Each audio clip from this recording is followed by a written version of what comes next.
আওয়ামী লীগ সরকার পতনের পর উঠে আসে অর্থ পাচারের চাঞ্চল্যকর তথ্য। বাংলাদেশ ব্যাংকের governor doctor Ahsan H Mansur বলেন, পাচার হওয়া অর্থ ফেরতে কাজ করতে ১১ সদস্যের টাস্কফোর্স গঠন করেছে সরকার। চ্যানেলসের সাথে আলাপকালে তিনি কথা বলেন।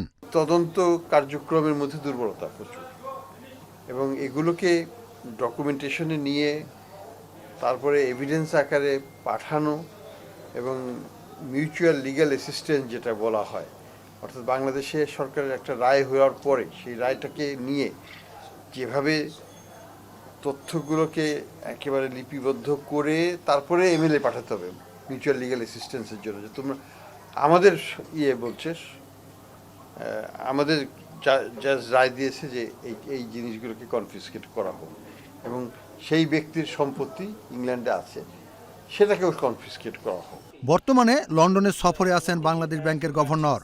মঙ্গলবার পূর্ব লন্ডনের একটি রেস্টুরেন্টে ব্রিটেনের মানি ট্রান্সফার প্রতিষ্ঠানগুলির সাথে মত বিনিময় করেন তিনি। এতে বৈধ পথে সহজ, সাশ্রয়ী ও নিরাপদে অর্থ প্রেরণের বিষয়টি গুরুত্ব পায়। এনফোর্সমেন্ট এজেন্সিগুলো এই দুর্বল কেস নিয়ে কোর্টে যাবে না।